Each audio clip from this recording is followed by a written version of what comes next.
how can we make do with what we have? How can Nigerians in Canada make do with what they have right now so that they have financial freedom, financial intelligence? Financial freedom, I think it depends on the context you're putting it. So we have some people that at 60 they feel, yeah, I can retire at this, and some are like, I cannot stop working. I have to keep working till I drop dead because there's no savings, nothing. The kind of liabilities we put on our heads as immigrants in this country is uncalled for. If you are doing 9 to 5, you know how much is coming. No magic will happen that it will increase. But somehow you just carry liabilities on your head. Mr. A has bought a house after 1 year of coming to Canada. I need to buy it. You manage to gather your down payment and you think that is the end of it. You're digging your grave. Because we have people that buy a mortgage and then they become poor. You become mortgage poor. You have a house, but you're poor.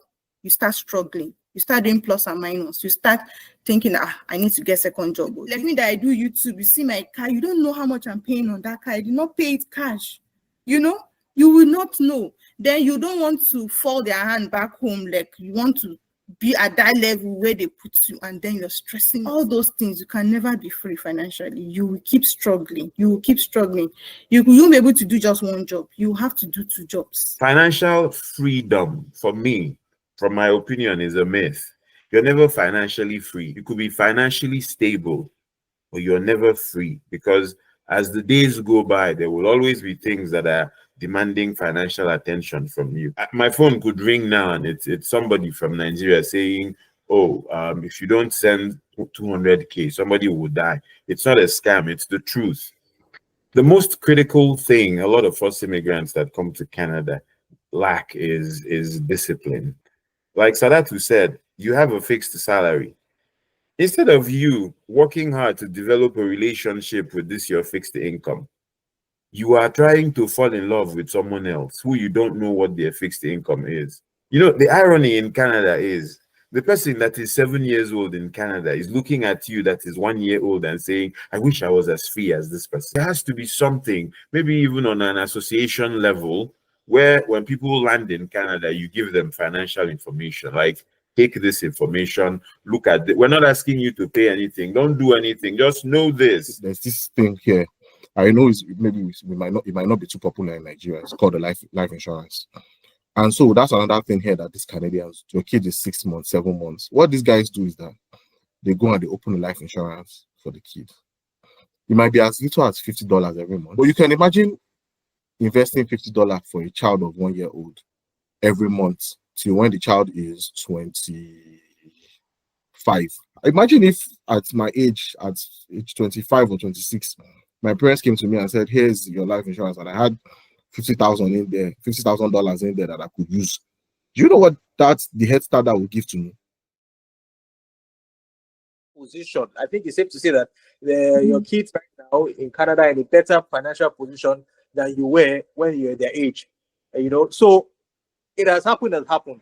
We are in our 30s and 40s, and some people 50s, and so how can we make do with what we have? How can Nigerians in Canada make do with what they have right now so that they have financial freedom, financial intelligence? How can they turn their lemons and make lemonade out of them? That is really the crux of my question and what I said earlier. I don't know if you have any insights into but coming to Canada at a very more advanced age. I think that first thing first, when we look at it, it's tough, not to lie to you. I won't tell you that it is easy, because there are a number of factors too. Some of the things you have to look at too is because there is inflation right now. Currently, the economy isn't as buoyant as it used to be. Hopefully, things will course correct and it will get back to what it is. So even right now, it's tough for everybody. But regardless, you still have to try your best. You still have to make sacrifices. You have to, because there are a lot of things that we at our age we were not able to to do. A lot of us back home in Nigeria, probably a lot of us started working maybe 23, 24, depending on when you finished, and a lot of us maybe before you bought your first car, maybe those that were lucky who got maybe cash from their parents, Mhm. maybe you got it at 21 or 24. So if some of us bought our first car maybe 26, 27, at those age, that age. But the truth is, as parents over here, we have to try our best and make sure that, look, even when we retire, we are living very good, how do I put it, we're living what how can I coin this? We're leaving something for the children. Because as I'm a Christian, and in the Bible, I think there's a passage that says that it's only a foolish man who doesn't leave something for the child and everything. So over here, you find out that there are a lot of investment vehicles that you can use, to save for your children while you are paying your mortgage and you're paying for your car. Probably you're paying for your paying off your car, whatever credit facilities you have. There are investment vehicles, for example, for education. For example, now you find out that there's something called the RESP. The is it let me get the full. Please, can you help me with the full meaning of RESP? Yeah, that's registered education. Yes, savings registered plan. education savings plan. Yeah. Over here, for example, the so-called primary and secondary education, or high school and primary school is free, Yeah. but college is more expensive. Now, college is expensive because you have to pay for it. It's not free. Now, you have a lot of times you have children who apparently when they want to go to college, you have to probably go and take a loan. So what this RESP does is that if you are able to save for your children, depending if those who are lucky, for example, who came here and probably you came here with a child that was 1 year old or 2 year old or whatever that age is, you have enough leeway to have saved from that child from that age to 18. And the good thing again that helps with that is that there is some although depending on your income again, there's some sort of childcare benefits that you receive on a monthly basis from the government that can even help you again, augment what you're saving in the RESP. And if you're able to save, funds in the RESP, those funds are invested. At least your child has something to fall back on when they are going into college that they can use to pay, and so that they can avoid student loans. Even if it can't take care of all the the educational distance, but at least because if you're going to study things like medicine and law here, it takes much. It's more expensive, but at least it takes care of the pattern. It takes off that burden of them of starting their life immediately with loans already. Okay. There's another thing again. When I was talking to a colleague of mine and of recent, and this guy showed me his house, and I'm thinking in my head, this guy is probably 30 years old and he just got married. What the hell is this guy able to afford this house? In my head. So I was talking to this guy and he showed me his house. This guy is that something just got married. I'm like, think to myself, like, is this guy not killing himself, not taking this house? Like, because this house, and so this guy told me something and he said, how he was able to get the houses. Apparently, there's this thing here. I know it might not be too popular in Nigeria. It's called the life insurance.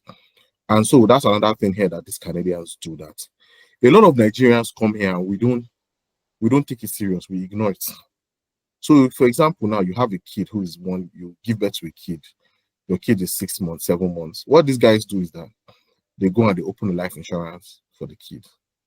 It might be as little as $50 every month, depending on how buoyant. Some maybe $100, $50 every month.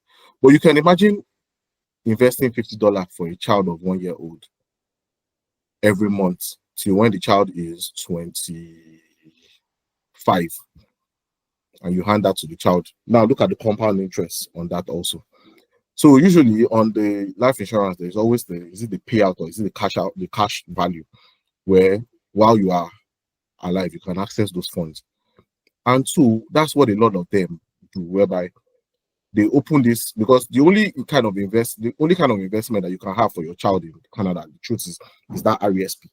You cannot, if you go and find out from, she's a banker over here, I've asked her, what kind of investment can I even have for my child? Can I, they'll tell you that RESP. But so what a lot of people do is that life insurance, and banks offer it. They open it, and for their child, and they keep contributing every month, every month, every month. By the time the child is 25, 26, some of them hand over that to the child to say, hey, he said his parents did not even he did not even know he had it. His parents handed over to him, and he was like, what? And he said that was what he used for his down payment to go and get his house. I'm like, wow, lucky you. Imagine if at my age, at age 25 or 26, my parents came to me and said, here's your life insurance, and I had $50,000 in there, $50,000 in there that I could use. Do you know what the head start that would give to me? So I think that's one of the things that I think that we as immigrants, we need to start. I know it's difficult. We are trying to catch up, and so we're trying to get our house. We're trying to, but somehow the little $50 here, $100 here, $50 every month, it does something at the end of the day, at least to even give the children some head start, so that a lot of the constraints that we are having now, our children don't have to, go through that when that time comes. Yeah, you're right. Especially mostly immigrants, like you ask how we can be financially free at an early stage after migrating to this place. And to me, it just depends on the context you put it. So we have some people that at 60, they feel, yeah, I can retire at this age. I'm good. I've saved enough. I can retire. And some will be like, if I retire now, I can manage. And some are like, I cannot stop working. I have to keep working till I drop dead because there's no savings, nothing, So it all depends on the context, and comparing an immigrant to someone that has been here, it is not even comparable, So now you were asking how can we help ourselves because we're all immigrants, First of all, I usually say that the kind of liabilities we put on our heads as immigrants in this country is uncalled for. It's uncalled for. If you are doing 9 to 5, you know how much is coming. No magic will happen that it will increase. But somehow you just carry liabilities on your head. Like competition is there. Like, Mr. A has bought a house after 1 year of coming to Canada. I need to buy too. You manage to gather your down payment and you think that is the end of it. You're digging your grave, because we have people that buy a mortgage and then they become poor. You become mortgage poor. You have a house, but you're poor. You start struggling. You start doing plus and minus. You start thinking, I need to get second job. Or this thing is not, Some people are better off keep renting. Just keep renting, be saving and keep renting, because by the time you go into mortgage, you think it's the down payment. It's not the down payment. I've saved it. You now start paying monthly mortgage. You start paying property tax. You start paying this, paying that, different things, things you don't even expect. And the income is just there like that. It's not increasing. Because you'll be paying a rent, maybe for example, down in this area, maybe you're paying a rent of 1,200. And then suddenly, you're going to start paying mortgage of 2,300. Like it just jumps with like 1,000. The income did not increase. You are approved, you get the mortgage, but you're struggling to pay. So most people don't know that it's not just all about the down payment. By the time we tell you, other things are involved. Some people, even before the final process of the mortgage, it just strikes them that I've made a mistake. Like it's not yet time. It's not time yet, but of course, it is something that is going to be in your mind, and people around you will not know, but you're struggling. Secondly, collecting different credit facilities. You come in as an immigrant, start small, baby steps. You don't need to start big. People come here with different assets. As I said earlier, some people have businesses they sold off. They have a lot of things they sold off. They have money. Other people don't have. Some even took loans to come here. And then you want to compare yourself. Your neighbor buys a brand new car, tear leather, and you also want to buy tear leather. It's not possible. Maybe the person that bought tear leather did a down payment of the car. Maybe he paid 40%, and you see nothing. So you'll be receiving a paycheck bi-weekly, maybe let's use 1,500. And then you're taking like 600 out of it to pay for car loan that is spread for like 5 years old. Other bills are there. and the other person may not be paying up maybe $100 or something. Not talk of the insurance, because the newer the car, the higher the insurance. You know, taking too much liability on your head doesn't help you to become financially free, because your paycheck is coming. You can't even wait for the next one to come. You keep that rat race. It doesn't help us. Then again, black tax, that is like sending money back home. Like, that one is associated mostly with Africans, like, because of the way we are brought up. We feel, okay, what, like, if you are the head of the family in quotes, then it's expected you'll be settling other people back home. I have this, I broke my leg, my child did this one, you will be sending money. You don't have the money. Most times you see people collecting credit facilities just to be able to do something back home. And yeah, and then you're paying, taking it out of, it's outrageous. People do that a lot. We have to really either talk to people back home that, see, it's not looking like it is. So all this picture I'm snapping, all these things I'm posting, it's not by that. So I said it here that the picture quality in this place they deceive people. You to look like, so that's why has arrived. She's Good life. Good life. Exactly. You're entering your car, you know, you're put, like me that I do YouTube, you see my car, you don't know how much I'm paying on that car. I did not pay it cash. You know, you will not know. Then you don't want to fall their hand back home, like you want to be at that level where they put you, and then you're stressing yourself. All those things, you can never be free financially. You will keep struggling. You will keep struggling. You won't be able to do just one job. You have to do two jobs. It's not bad to do two jobs, though. It depends on your goals and whatever. But if it has to do with all these things and you have to now go and take a second job, then no. Because as I said, we came here at old age. Coming here at 45, you are used to your job back home. You go to work, read newspaper, sign document, just flexing job. Then you now come here. You per hour that they pay you, that per hour, you will work for that hour. Old age, you will now come, you can't even wait to close from one job, you're going to the next one, you know. So it's difficult. We take too much liabilities on our head. If we can just streamline it, live in a very comfortable place but not expensive, don't do too much competition with your neighbors or with people that have been here. Like, there's someone that I know that we came here almost the same time, we landed the same time, and then there was a time he was now saying, now wow, why won't I be able to do this? Why won't I be able to do that? I'm like comparing with someone that we know mutually that has been here for like 7 years. I'm like, we're just coming. I will not compare myself with that person. If I was also here for 7 years, I know what I would have achieved. I will not compare myself with that person. That person has paid his dues. By the time he was in this our stage, you were back home in Nigeria. So if you want to compare yourself, we're not even going to compare, but if you have to compare yourself, people that you mutually came in together, fine, it's good, but it doesn't even make sense because everybody's grace is different. Everybody's pocket is different, you understand? So if you want to be financially free, in quotes, then just cut your quotes according to your pocket, not even according to your size, because sometimes your size self will not even help you matters. According to your pocket, and you'll be fine. You know? Wow.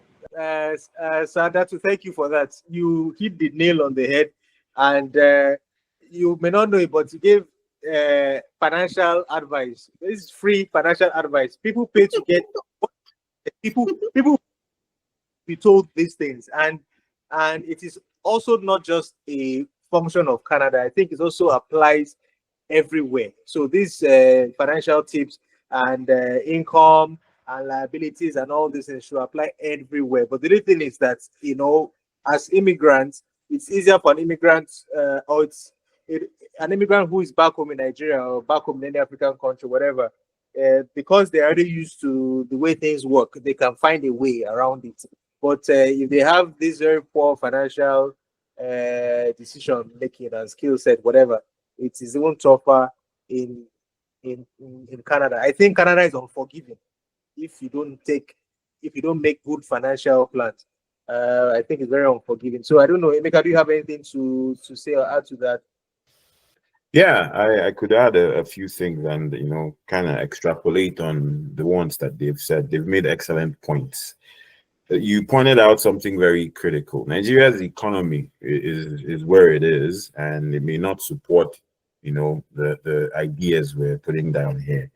I know, for instance, that if Nigeria had 24/7 power supply, a company like NiPost should be able to, pull its weight and, help generate jobs. UPS and FedEx and all these other companies, the people who run them don't have two heads. You have a Nigeria that has a population of 200 million, and there's various post outlets here and there, but I don't see those massive warehouses where people can go to school, teenagers can go to school, come back by 4 and go to work by say 7 and come back by say 10 or 11, 4 hours a day, and they can go back home and sleep. That's a conversation for another day. The most critical thing a lot of first immigrants that come to Canada lack is discipline. Many of us lack discipline. Discipline in the sense that you have a fixed income. I can't go to Busui now and say, Busui, I beg, can you lend me 5K? The problem is not that he doesn't have the 5K or that he doesn't want to lend me 5K. The problem is that I am asking him to dip his hands into his line of credit and give me 5K. 5K that he will pay interest on. And then I want him to give it to me for free. In Nigeria, where we come from, my salary could be 20K a month. But I could have this person or that person that I go to and say, Obeni, shake body for me. And they'll give you extra. Those are all income for you. In Canada, there's nothing like that. Your salary is what it is, except you're doing business. But most of us go into 9 to 5. It is fixed. Like Sadatu said, you have a fixed salary. Instead of you working hard to develop a relationship with this your fixed income, you are trying to fall in love with someone else who you don't know what their fixed income is. The irony in Canada is the person that is 7 years old in Canada is looking at you that is 1 year old and saying, I wish I was as free as this person. Because at 1 year old, you can say, maybe nobody will give you credit at 1 year old in Canada. They want to see more history. They want to see more behavior. You can, what, this is not for me, but I can't do that. I can't just pack my things and leave anymore. It's not possible, right? Another critical thing that we don't factor as immigrants is our credit score. Nobody knows the relationship between your credit score and your financial health. I won't say nobody. A lot of people need to understand the relationship between these two so that you and your behavior, me and my behavior, you and your behavior has a credit score of 400. Me and my behavior, I have a credit score of 850.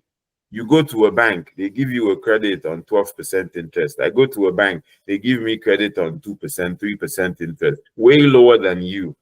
You earn more money than me. But I can go to a dealership with my credit score and I get a car, the same car, but I'm making lower payments. And you're sitting there and comparing yourself with me. Okay, well, good luck to you. The important thing is that a fixed income has to come along with a certain behavior. You have to make sure you make your payments on time, keep your credit score as high as possible because it gives you access to a lot of things. And then the last thing I want to point out is financial freedom, for me, from my opinion, is a myth. You're never financially free. You could be financially stable, but you're never free because as the days go by, there will always be things that are demanding financial attention from you. My phone could ring now and it's somebody from Nigeria saying, oh, if you don't send 200K, somebody will die. It's not a scam, it's the truth.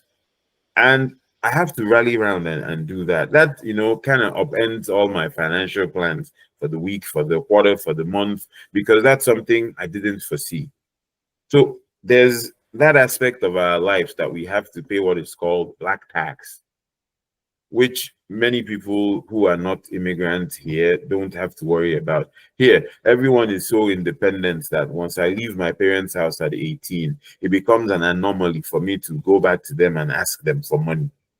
I'm just a child. I'm 18. At 18 in Nigeria, I was still living at home, eating mama tankwa, as we say it. But here, once an 18-year-old leaves the nest, they're gone. Your parents don't need to bother about you anymore. You're done. But, that kind of lifestyle, we're not used to it. And that's something we need to start getting into, that, sense of financial independence, because it will help you manage your fixed income better. Knowing that if this thing runs out, Otilo, there's no recourse anywhere. With that mindset, you won't be going and buying Levi Strauss at a designer shop. You will look at Value Village. A lot of things that we put money to are not necessary. Like me, I'm looking at I have like 1, 2, 3, 4, 5, 6, 7 hats. What am I doing with all of them? I don't know. Why do I buy it? I have no idea. There's other ones in the drawer that I don't. One day I went to church, forgot my cap in church. The next Sunday I came to church with another one. One usher was like, Emeka, this is your cap. I'm like, oh, I didn't even remember. I forgot the cap. So our expenditure needs to also, because I'm saying this because I'm guilty of it. You're spending money on nonsense practically. It's $20. It's $20 that you spend every week on buying chicken. If it's 100, it's $80 a month. That $80 a month, if I put it on my child's head on insurance, life insurance, by the time she's 25, now me shop chicken pass, Abi. So financial literacy, we need to listen more to people like Sadatu. We need to, I think that it's important that there has to be something, maybe even on an association level, where when people land in Canada, you give them financial information, like take this information, look at it. We're not asking you to pay anything. Don't do anything. Just know this. A lot of people also don't know how to use credit cards because we don't have it. Busuis mentioned something like we don't have it in Nigeria. You come here, they give you a credit card, you think it's free money. They will go and spend all of it and forget to pay back. Bros, you are in problem. Oh. Some people just spend it and make minimum payment. You're paying $10 every month. Now, so your credits go, they look you, they say, don't worry, one day. Then you will go to buy a house. They will say, like, you're not credit worthy, I beg. Find something. That's where you go to those places that we talked about that will give you credit, but charge you maybe 200% interest that you will never be able to pay off. So these are my insights on that. Thank you. Yeah, thank you so much, Emeka Busuya. I see your hand. So well, we have credit card system in Nigeria. It's just not mature. It's still only a few people know about it and use it. It's not our system, like Busuya said, it's still a very cash based system. If you're not paying 100% down payment for everything, it's only now that you see people come with these spread over a period, do down payments. So it's new. It's not as well established as it is in Canada. And so you are right. And again, Emeka, I mean, I'm sitting down here and talking, and I'm not trying to say that I learned anything about financial literacy or intelligence very early. I'm sure we learned it much later in life, more later than we would have wanted to. And that's why for children, this is such a good opportunity because they're starting from the very foundation. If we could change back the hands of time and reduce certain things, we'll be thinking to ourselves, well, maybe when I was in school, when I was just my first job, I should have started a habit. A habit is important. It's not even the amount that matters. But once you have a habit, you have a pattern. It just means that if you can do something, they say if you're faithful in little, you'll be faithful in much. So if you're able to understand how to manage $1, $1 properly and break it down into kobo or cents, you do it for 1 million or 100 billion. So, Busuya, I think you have something you want to contribute to that too as well.